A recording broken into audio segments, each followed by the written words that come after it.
Hello. Hi, how are you? Okay. Is there a lot of background noise here? I don't know. Do you hear something or? Oh no, like in my end. I just want to know if there's a bunch of background noise. Nope, I don't hear any. Okay. Okay. Hello. How are you? All right. How are you? Oh, I'm still basically exhausted from everything, but I'm okay. Oh, good. Yeah, it gets pretty rough. Like this week is pretty rough, I think. Yeah. Yeah. I think, so yeah. So well, glad you guys could make it. I know it's a trying time, and thank you for both submitting your GSOC proposals. I got them. I received them. So yeah, I'm gonna go over sometime soon here. I think by the internal deadlines are tighter than when they tell people, so I don't know. But anyways, yeah.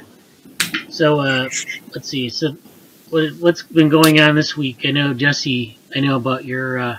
I saw your Slack message before the meeting about what's been going on, and then yeah. In my case, like my university has declared summer holidays. They were supposed to start from 1st of May, but it's now from 1st of April. So the summer vacation is already on, so they've kind of preponed it, and depending upon the situation, they might have compensate for the lost the semester duration, and also they might take exams in July or something like that. So, oh yeah, well, yeah, I think everything's gonna get shuffled around, but we'll see how it goes. There is lockdown into the whole in the whole country, and we are trapped in the hostels because most of the universities told their students to go home, but in our case, it was not they did not made it necessary. So just remain here. So it's good. Like I have internet and the mess is also working. So I'm just okay. Yeah.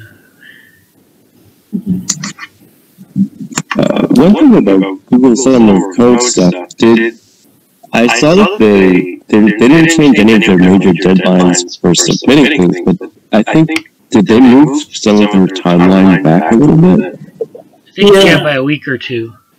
Okay. So it's, I mean, I guess it's maybe to give people, I didn't really look at it that much, but I think it's to give people more time for things to, but yeah, I mean, there might be, depends on how things go.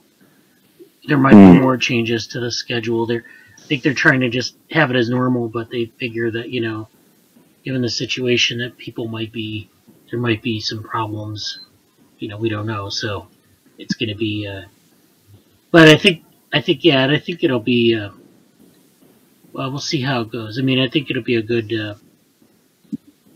it'll be enough time to do some things. Just, so I think, I think there's going to be leeway for people if something happens. Yeah.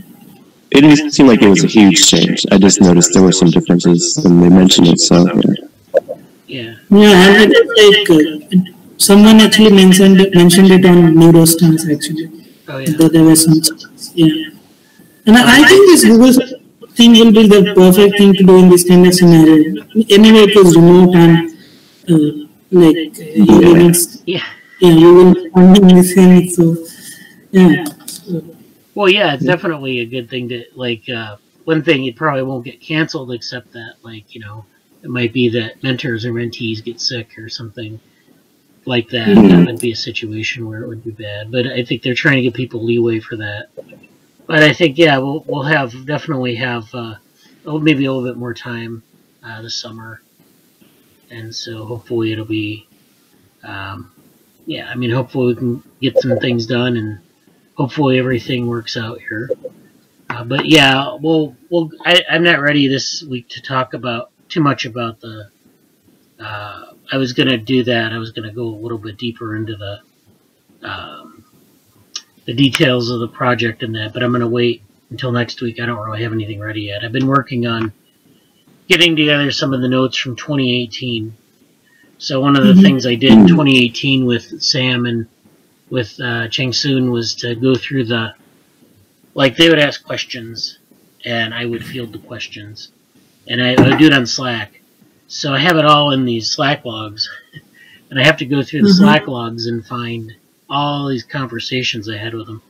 And I've been doing that, going through, because I want to create, for you guys and for other people, I want to create a FAQ, basically what we did over the summer. Because we did a lot of things, there was trial and error. So when we started, it was like we had, I think I mentioned before the data sets.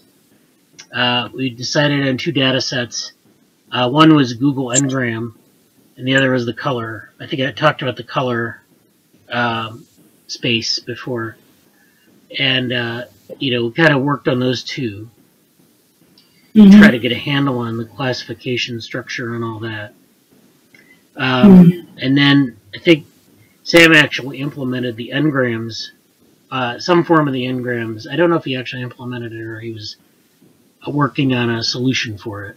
But he used, so Google Ngrams, I don't know if you've seen it, where it's a graph where you have, they have a corpus of books in English, and you can search for different words. So you search for the word, frequency of the word taciturn in books from 1800 to 2010 or something. And it'll give you a frequency distribution over time. And so, you'll see these often when people talk about a topic. And of course, people use, the word's been used in different contexts. It's not interested in context so much. But it gives you a word, a string, and then its frequency over time in that corpus. And then so we were going to use that as a way, and the data for that are all open. But we're also interested not just in the data, but in the methodology, and using that type of method to take create strings or create variants, and figure out what their frequency was over time. And so he did a little bit of implementation on that. And then it also led to some data set he created of different shapes. So, different shapes that transition from a square to a circle, and you have all these different variants. And it's, then you classify it. I have to go through again and double check on those conversations, because those were things that I don't know if they showed up in the final project, but those are things we were working on. And then Cheng Soon had a whole different set of things that he was working on. He did some stuff with the Ngrams data, but I have to go back and look. So I'm going to try to make those. We'll maybe go over some of those later. We'll see. But I'm getting that together. So I have a number of things to talk about today. I have some papers to go over. And then we have the NeuroMatch conference, which Jesse and I attended. It was very good. We'll talk about that. Yeah. And then we'll talk. Actually, I was also going to talk about Numenta, which is a thing, a form of neural simulation. We'll talk about that. There's an upcoming thing called BrainWeb, and then so we'll talk about. Oh, the BrainWeb? Yeah, I think I put it in the email. To sign in, so I just signed in. Yeah. So why don't we start with the papers? I'll share my screen. I've got all these tabs up, and that's why I was going through the tabs and see what we have. Let's see.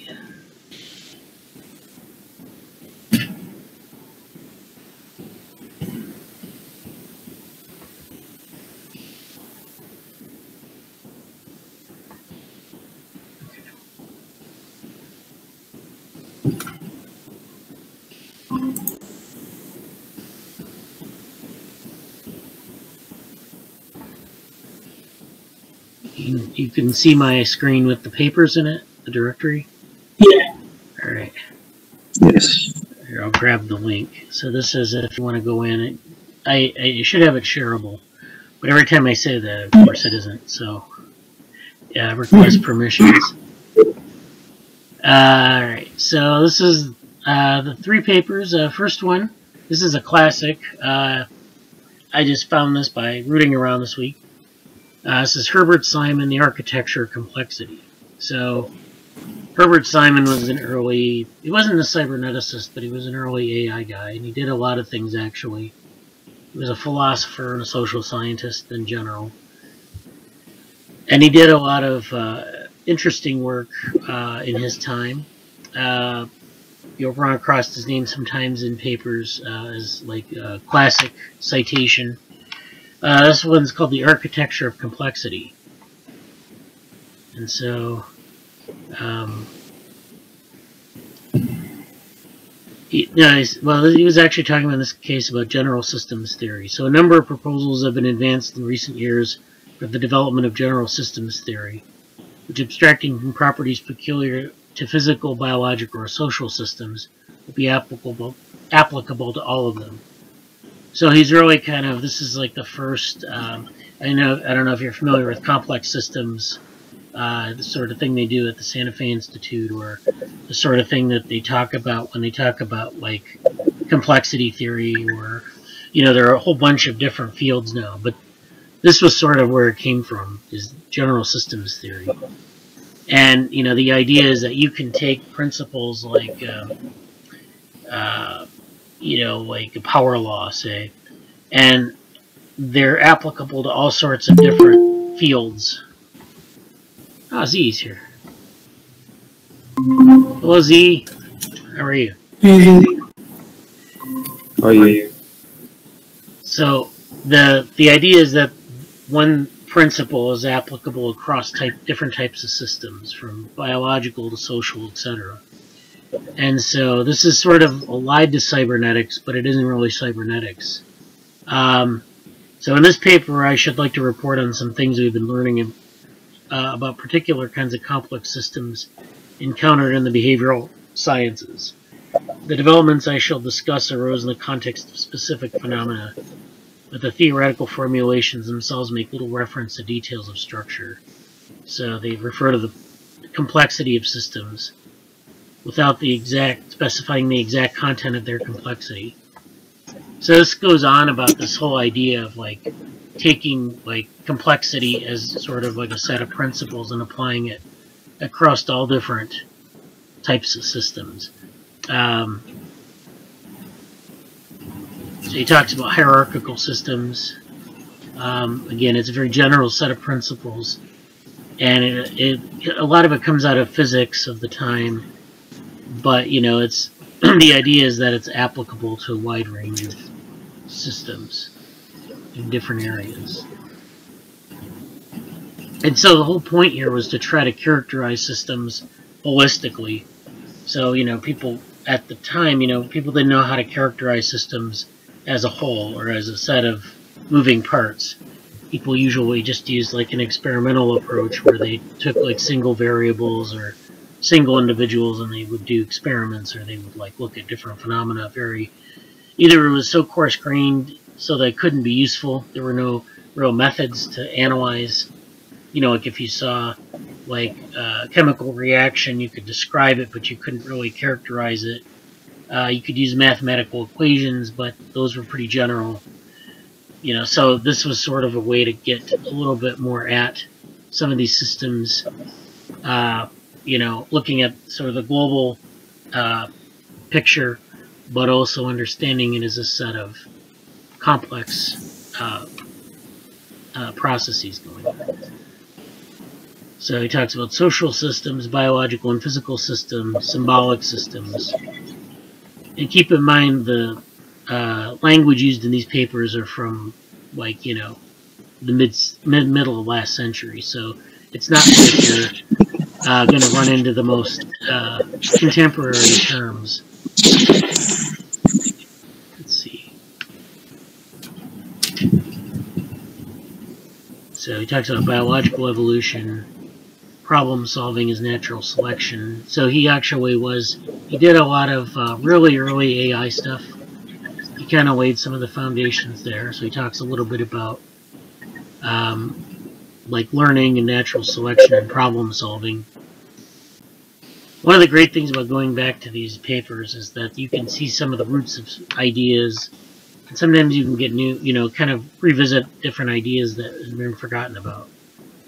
So then he talks about decomposable systems. So this is where you take like a hierarchical system or some sort of complex system, you take the whole and you can find subsystems in that system. And so he talks about nearly decomposable systems. He has a method that he developed for looking at how you decompose different systems. This is both, he gives an example from heat exchange, but also from organizational science. And so he talks about in formal organizations, there will generally be more interaction on the average between two employees who are members of the same department than between two employees from members of different departments. And so he's observing that you have, different sort of compartments in systems, and you have hierarchies, you have structure within the system. It's not just a random beanbag effect. And so it goes on. Yeah, it goes on for quite a while. It's a pretty long paper. And then he has a method for describing complex systems.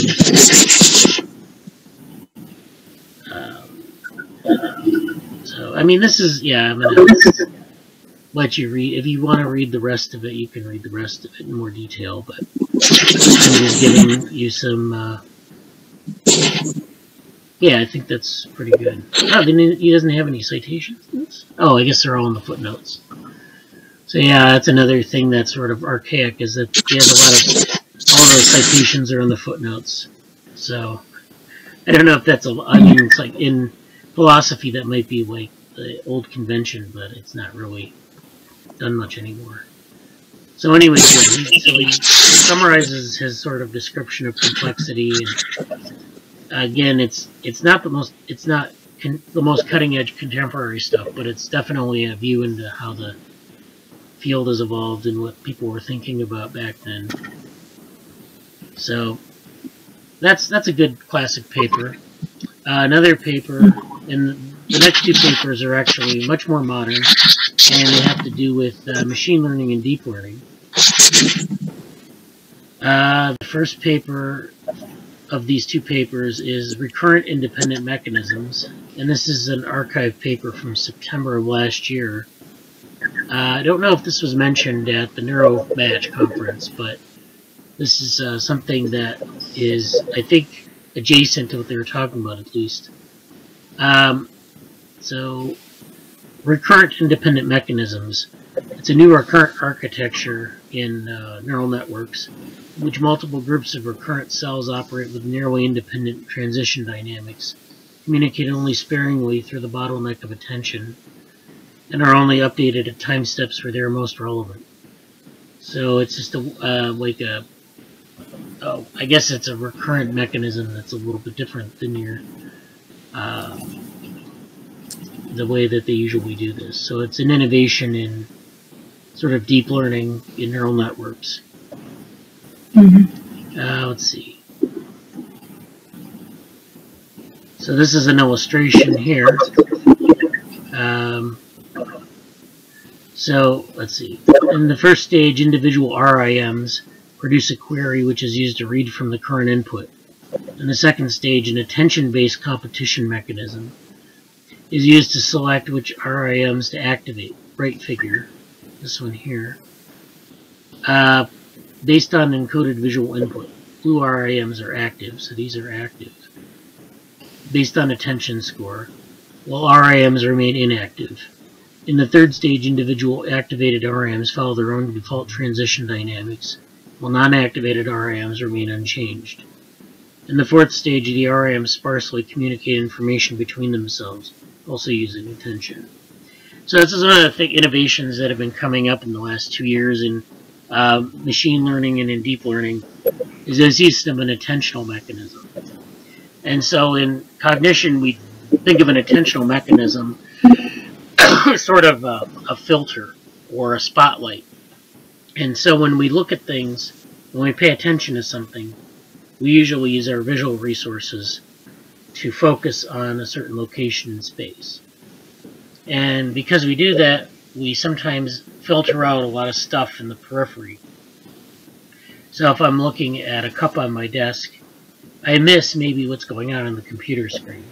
Because it's not, if I'm paying strong attention to the cup, I'm really concentrating, I don't actually see anything, really, or I don't notice anything going on in my computer screen.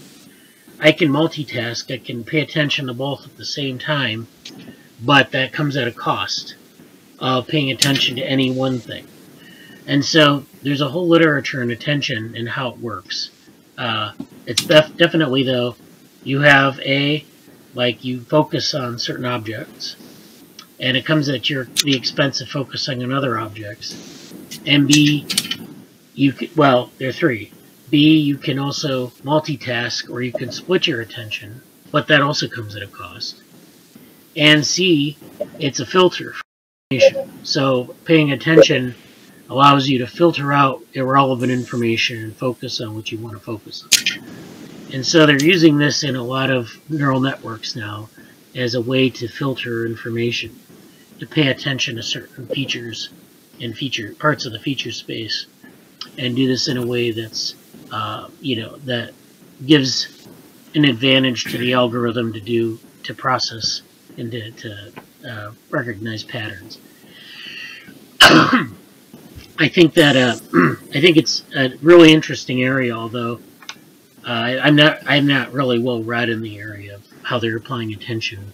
I think they're just kind of doing it in any different way that they come up with.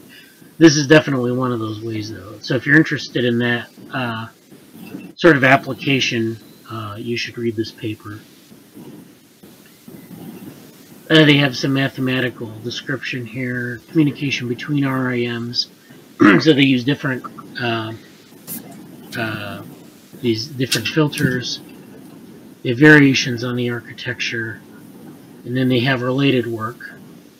So they're talking about things that are have been done in the past, things like neural Turing machines, separate recurrent models. They talk about modularity in neural networks. So this is where, and I think this is the next paper where they talk about how neural networks can be decomposed into modules. So you have, over time, you can create modules. If you think about the brain, we have modules. We have, separate resources for attention and memory and emotion. I mean, they're not necessarily separate. Sometimes they overlap. But those would be considered modules. They do something specific, and they're part of a bigger system. So how did you determine the scope of the module? You said you talk about like emotion, but can module be like something that is more specific, like a kind of emotion, or a module can be something that is more general, like cognition? Well, that's the thing in the literature. They talk about defining modules. Sometimes it's a matter of looking at connectivity. Okay. So if it's it's sort of like a cluster of connections, and then it's maybe separate from other connections, that could be a module. Or it could be like just based on function. So if you ascribe a function to a certain set of brain centers that are connected, that's a module. And you can define modules, like you could say, is this for attention or for emotion? But then, there might be submodules that have specific functions inside of those. It's really, especially with like classifying what the brain does, it's very unclear as to specific. There are whole debates, for example, on the default network in fMRI, and it's sort of like that. It's like you have parts that might be added in. We can use different bits of evidence to say it's part of a module, but it's basically the definition of a module. Best definition I can give you is that it's a sort of a subsystem of a larger system that does something like unique or does something specialized. There's a third paper we'll talk about in a minute that gets into that. So they actually do this experiment with bouncing balls, and that's one test of this architecture. Another one is the environment with novel distractors. So they're trying to distract the algorithm and throw its attentional resources to some other source in the environment. And then, you know, if the system is robust to that, then they can get a measure of that. And then they want to see if it can improve generalization in complex environments. So they test this in complex environments and see how good the algorithm generalizes. And so they have some evaluation there. And so that's an interesting paper. Like I said, I don't know if it was Yashua Bengio who mentioned it at Neuromatch, but some up and coming. I missed this talk. Oh yeah, it's online. But, so. Yeah, I'm gonna watch parties and if I must get back to some of this stuff. Yeah. Yeah. So this is a third paper, and I want to mention this briefly. So this is neural networks are surprisingly modular. So this is actually gets into the module question. And so they talk about, so the learned weights of a neural network are often considered devoid of scrutable internal structure.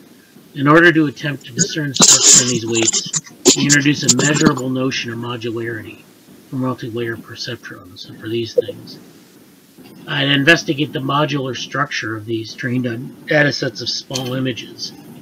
So our notion of modularity comes from the graph clustering literature. So a module is a set of neurons with a strong internal connectivity, but weak external connectivity. So it would form these, you see these red dashes, it would form these little groups. So these little groups of 6 right here are strongly interconnected, but they're weakly connected with other things.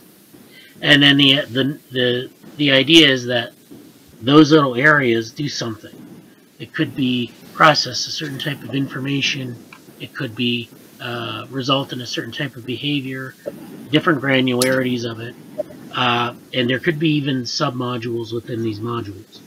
But the idea of a module is this is basically the sort of the boxes and arrows definition of it.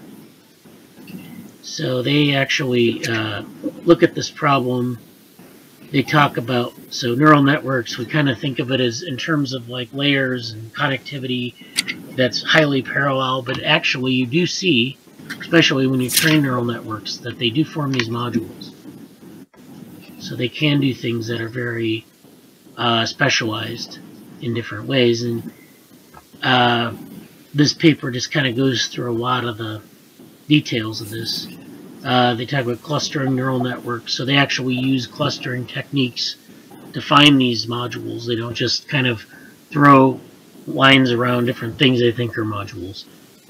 They use spectral clustering, they use an analysis of the clustering results. So they have a graph here with test accuracy. They go through,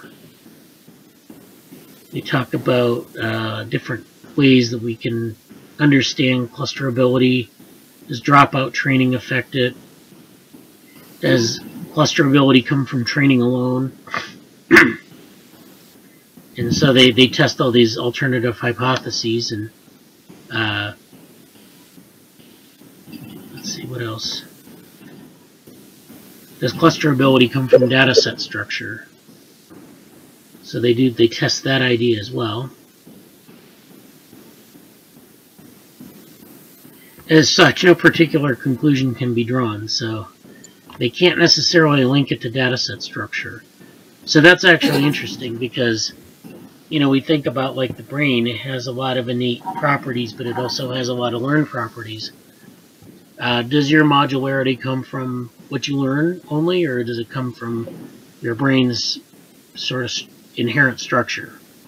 Well, that's a good question. and they couldn't answer it for neural networks, but that's probably not surprising. But so they go through a lot of these different things, and it's an interesting paper because I don't think anything's been really too much has been published on it. There are a couple papers. This paper from 2018 where they figure out different ways of grouping neurons into modules, and then there's Davis from 2019. They group small networks based on statistical properties rather than on the weights of the network. And then Jeff Clune, 2013, discusses modularity in biological networks. He gives an overview of the biological literature on modularity. So that's actually close to what Ziyi was asking about, brain function. So they this area has been studied, but it hasn't really been studied too much in neural networks. And definitely there's no clear answer on why these things happen. So that's an interesting. So those are the papers for this week. And again, I think for Z, he missed the link here. I'm going to put the link in the chat again for the repository. If you're interested in those papers, please read on more. And if you need permissions, I'll send you permissions. So the next thing I want to talk about, of course, is NeuroMatch. So this is something that Jesse and I attended this week. And this was held on Monday and Tuesday. This was an online conference. So everything was broadcast online here. So they did this in something called Crowdcast.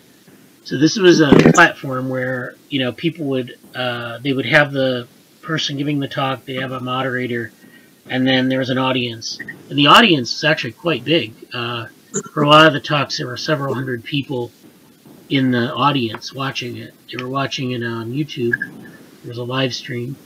And I think there were 2,700 people at the meeting altogether across the 2 days.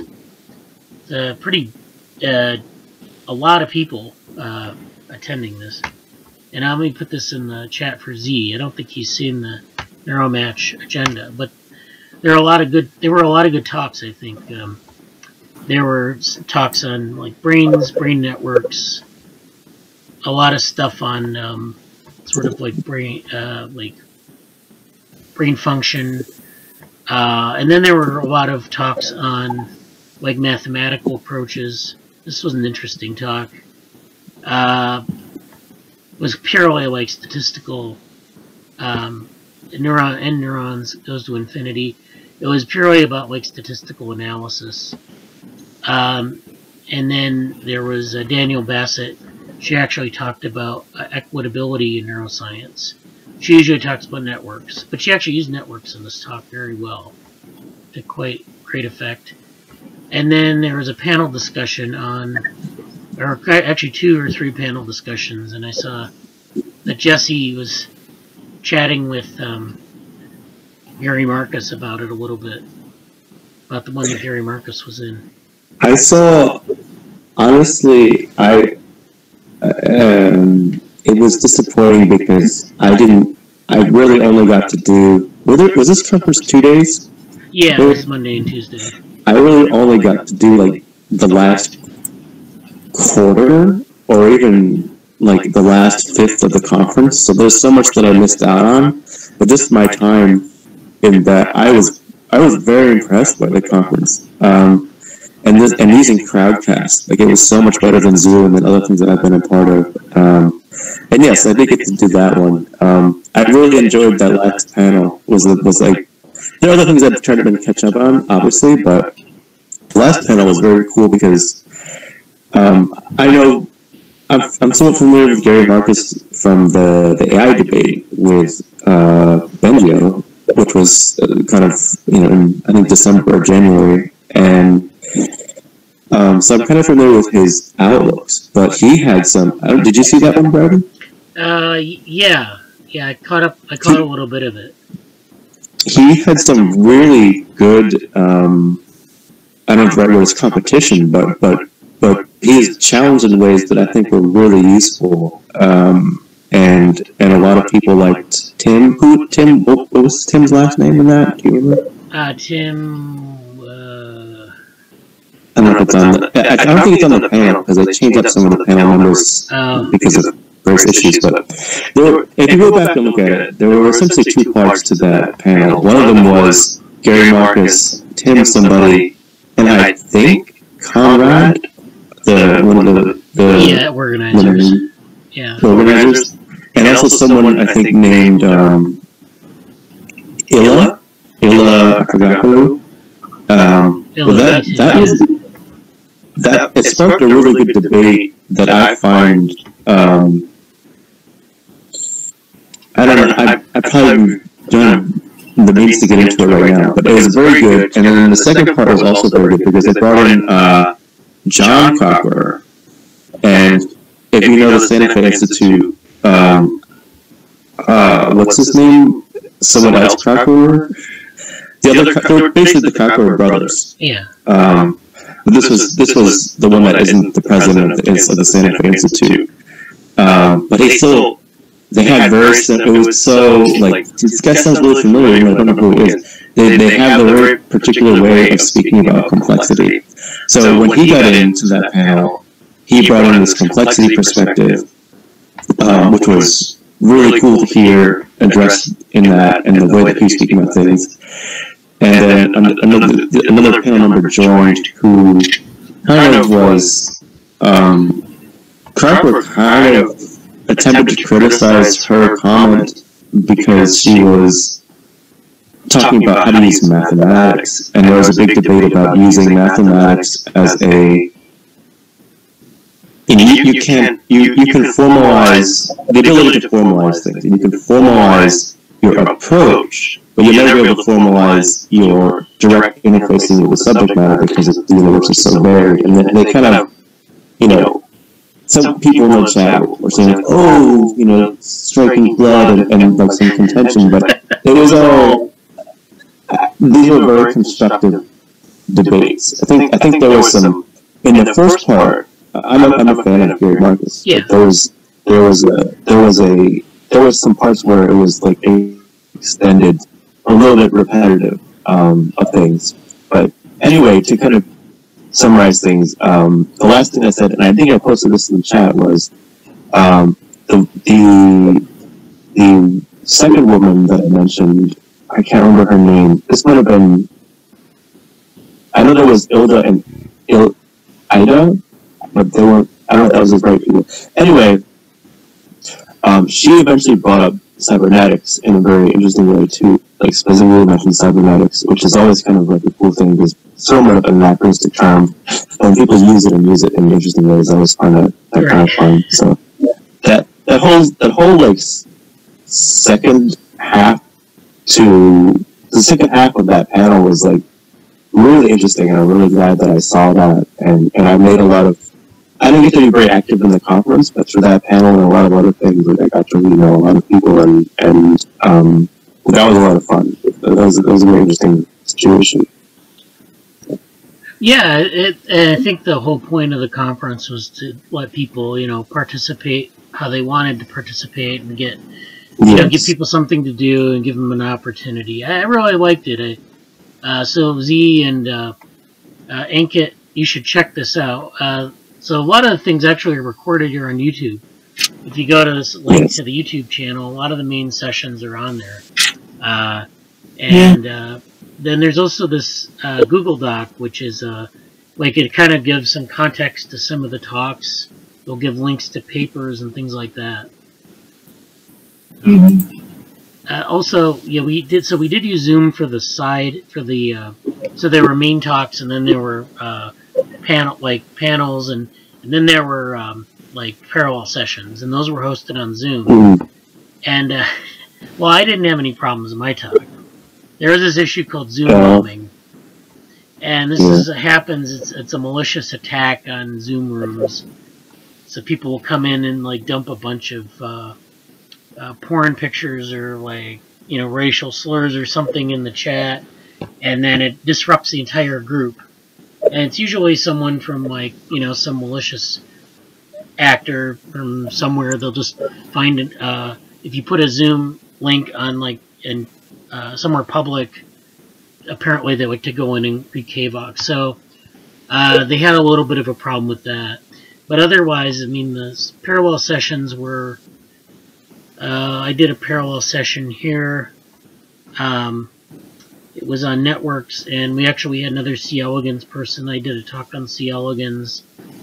I don't know what the state of recording is for those sessions, but I might end up recording that talk later on my own. And then Jesse, if you want me to record your talk, if you want to do that, we can do that. Yeah, I'm definitely going to be doing that because I didn't get to present fully on my talk at the time. So I'm basically going to either talk over my slides. I originally was going to do it. My plan was to actually just either show my item or it was like, it was, I think the max was like 12 minutes. Mine was probably around 10 minutes or so. Yeah. So I was just going to say, I'll just show it here one time. Maybe next week I'll do that. But I was planning on, I will be putting my own materials up soon. So however you want to sort of, we could either go over the slides here, or I could just record my presentation beforehand, which I'm already going to do, and like talk about it here next time or something like that. So however you want to do that. Yeah, we can do. Well, yeah, you can record it, and then we can talk about it next time. Okay. That would work. Yeah, I mean, just yeah. So I think that's a really nice resource to have, like, just for the main talks here. Go through them and look at them. There's a lot of interesting stuff. Like I said, Yoshua Bengio gave a really good talk on Deep Learning 2.0. And so that's just that alone is probably worth it. This one here.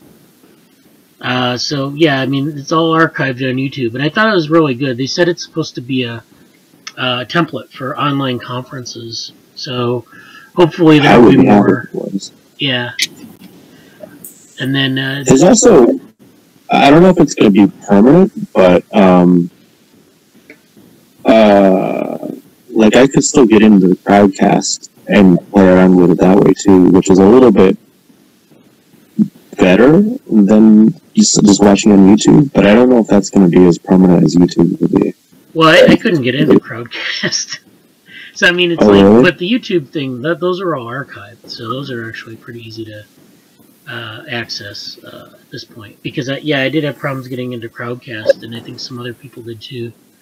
It was just I think I guess they had never used it in that way before, and so they were really trying to push the limits of it. But yeah, so this is definitely something that is, like, people are quarantined, people can't travel, but also, when you think about the costs of travel, both environmental and monetary, it makes sense to have these kind of conferences online. There's a lot of talk about that now, yeah.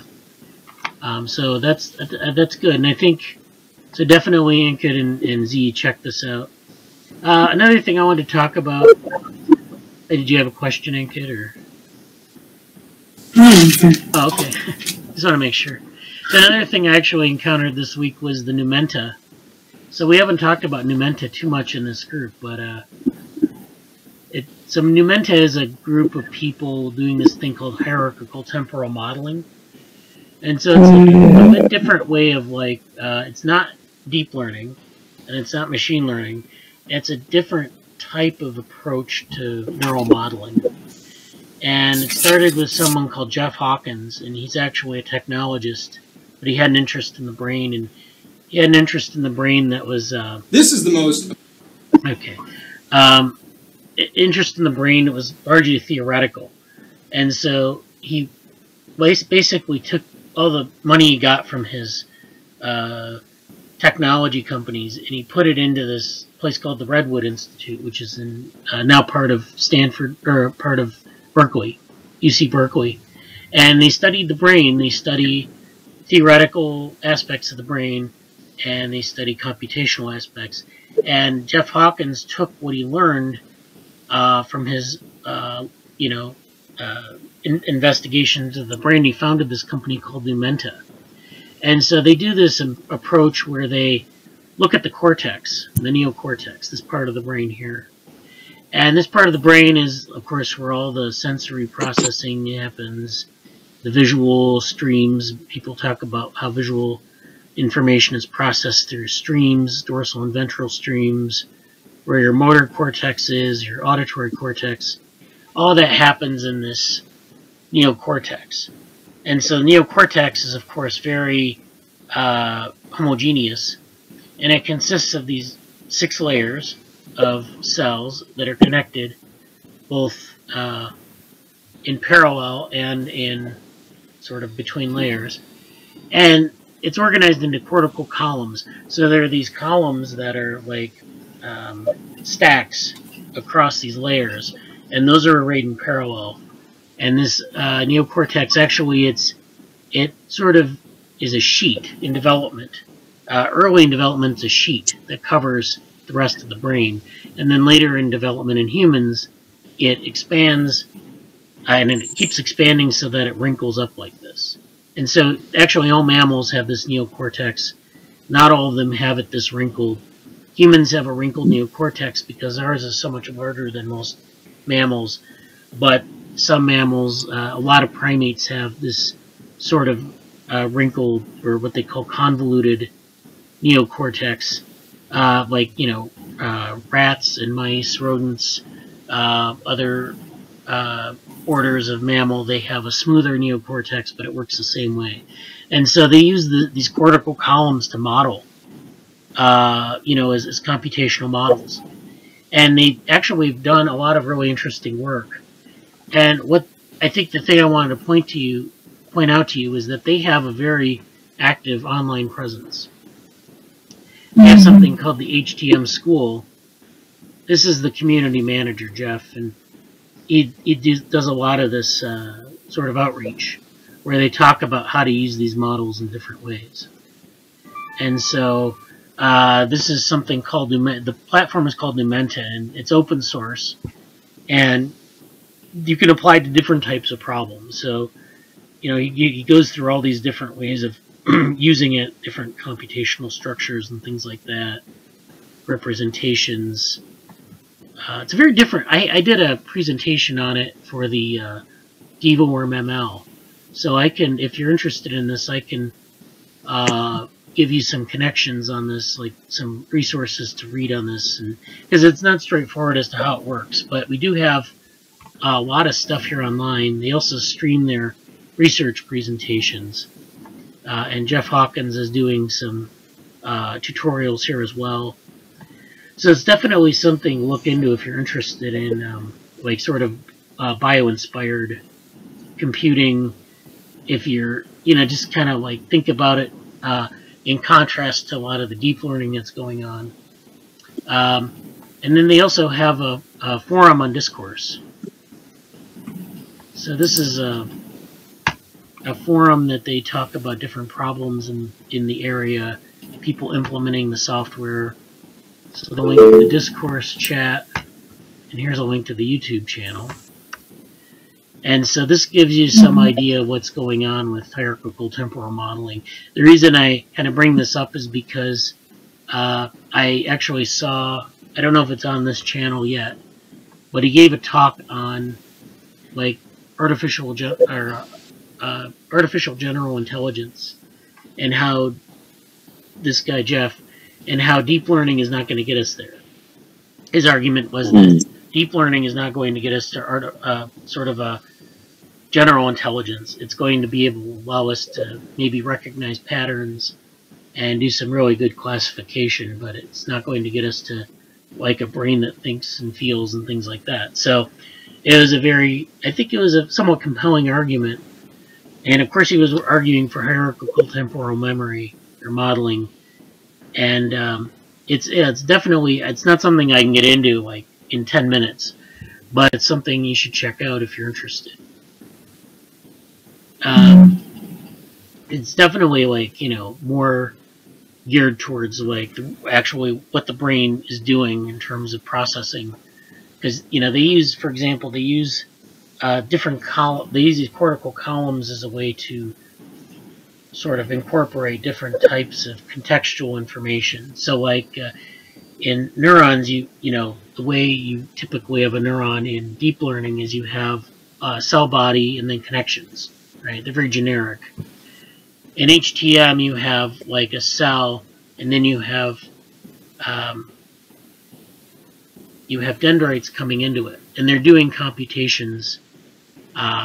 They're basically sampling the world in different ways, and they're getting different answers, and they're incorporating it into a final computation.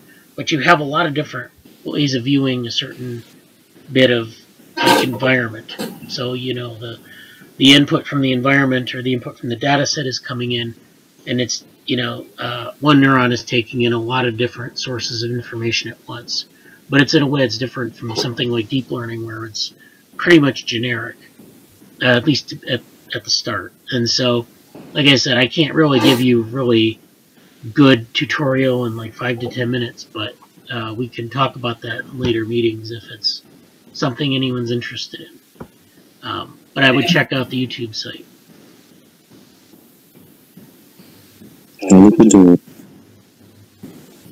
So the last thing I wanted to mention, and then we maybe can have some questions, we're almost at the top of the hour, is something I mentioned in the email this week, and it's BrainWeb. So when I did the Twitter conference, there are some people who asked some questions after the fact. One of them, his name is Roberto Toro, and he's actually behind this collaboration. It's called BrainWeb, and so they mentioned this, and they were actually at NeuroMatch. So it's like we're following each other. Like our different people. So like he said they were going to do this collaborative thing, and so this is, I think, what they're talking about, BrainWeb. So this is, and I put the link in the chat, neuroscience collaboration in the time of the corona. So this is, again, something that is born out of necessity, but is something that's probably pretty useful on its own. So this is a platform for people who want to collaborate, or form collaborations. And so they have this, so the BrainWeb is a permanent virtual space for online collaborations on projects related to neuroscience. So they're inspired by the Brain Twitter conference and the hackathons that have been run in the past. And they want to provide this online workspace to facilitate distributed collaboration. And so they're going to do this video conference.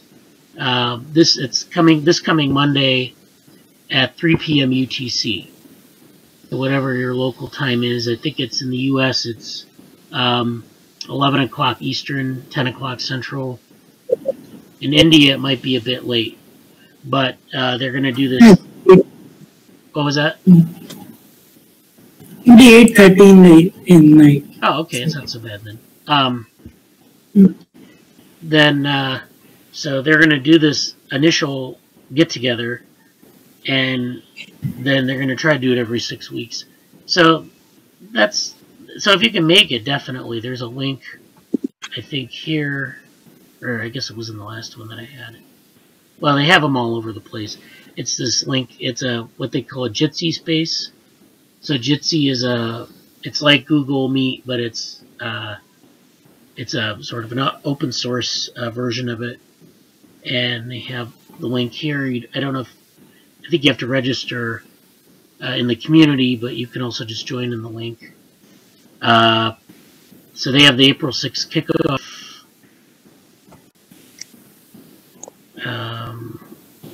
3-day hackathon, which is probably sometime later. And so they're going to plan a bunch of activities around this. Projects, I don't think they have any projects yet.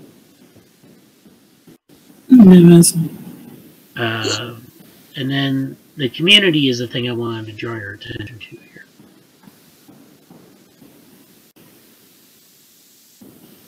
So the community is really interesting. So if you register, and you, one of the things you do when you register is you fill out this form, and then you have these tabs that come up, and you can put like keywords in it. And then if you put keywords in it, this is what you do. You join this web.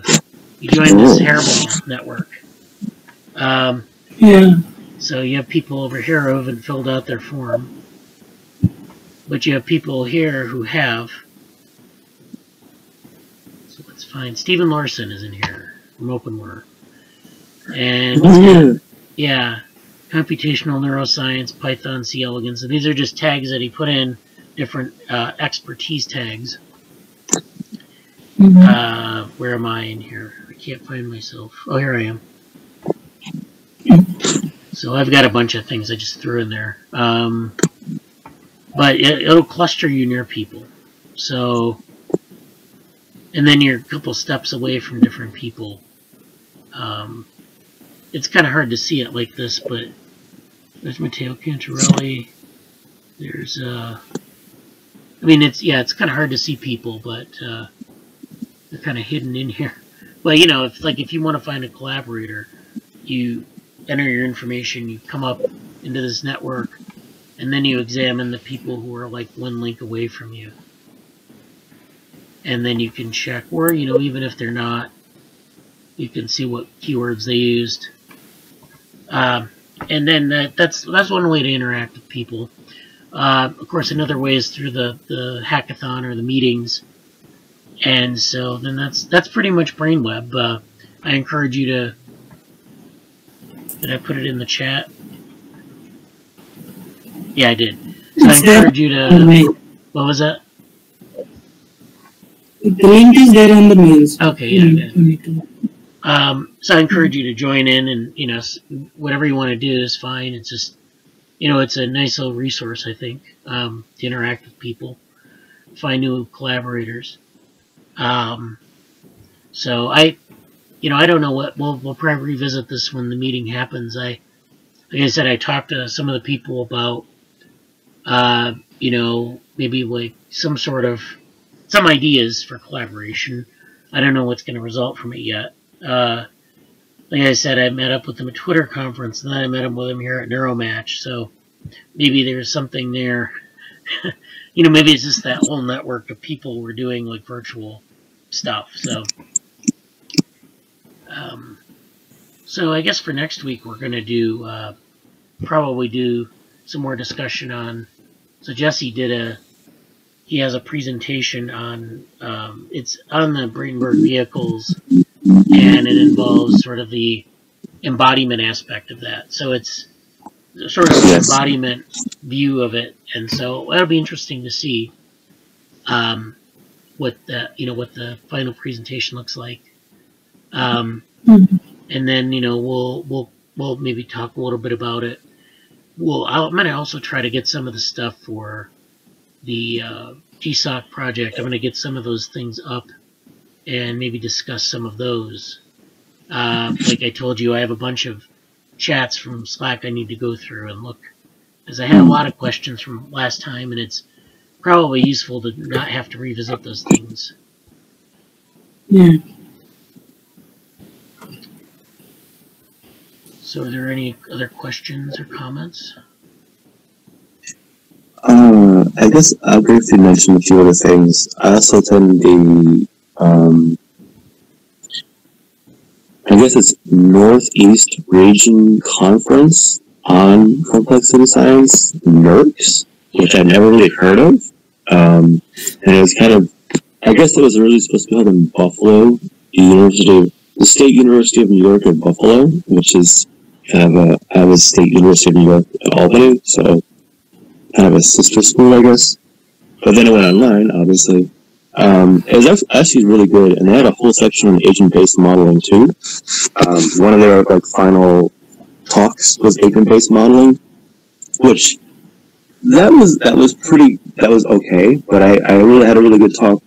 There was a really good presentation from someone named, I think, like Daniel Cooley or something like that, and he's the one I might have put on Twitter or saw him on Twitter because he was active there, and he had a really interesting take on game theory and applying that to. It just seemed like it would be a really good translation into what we're going to do regarding like cultures and how different attitudes that the agents might have input in game theory context, basically. So that was very interesting. outside of that, I've been doing a bunch of stuff with volunteer efforts, and I've created a slight database for like STEM related stuff. One of the things I'll just mention here is I'm actually going to write an introductory formal letter about a certain, I believe it's called folding at home. Is anybody familiar with folding at home? I am, yeah. It's okay. Then it's basically just a way to use your. You can donate your computing power to helping people research, research stuff that, like in this case, you can donate it towards helping people research things related to COVID-19 and there are many other. There are like several labs associated with the project, focusing on different parts of molecular stuff, biology, genetics, and stuff like that. But I would encourage you to, if you know some of your institutions that aren't really using their computers, I would kind of nudge them towards that or similar projects. I know my one petty comment for the day will be there's a lot of pettiness about institutions collaborating on certain things with divisions or whatever, and it's like, do what you got to do because there's important stuff going on in the world, and there should be ways for people to collaborate, and I think this is a way to just hey, you have free computers, use them on stuff if you want. So that's my suggestion for that. I know we have the CSE conference upcoming, which I'll be working on that slide this week as well. Yeah. And what's that?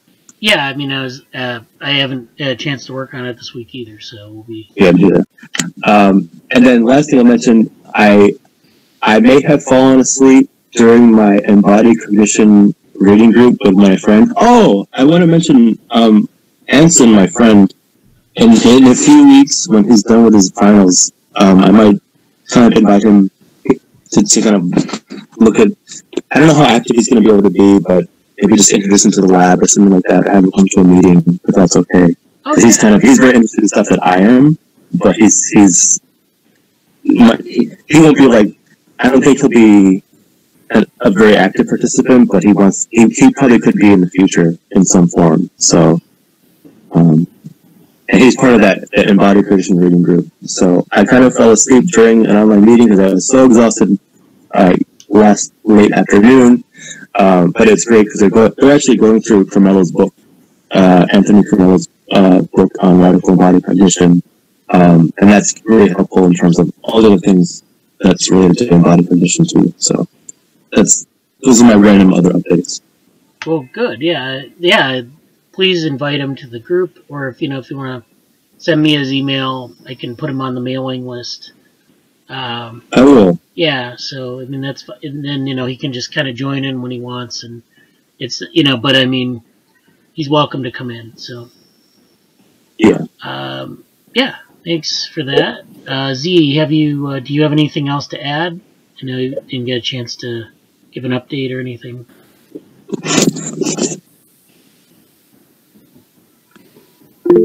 Okay. Good. What about Ankit? Did you have anything to add? No, I'm good. Okay. So yeah, thanks for coming this week. We're at the top of the hour, and I want you guys to stay safe. So hopefully your social distancing is going well, and you're feeling okay. Your families are doing well. Maybe if you have any problems, let me know. If you can't make the meetings for an extended period, that's understandable. We have things are always being recorded, so we have the recordings, and then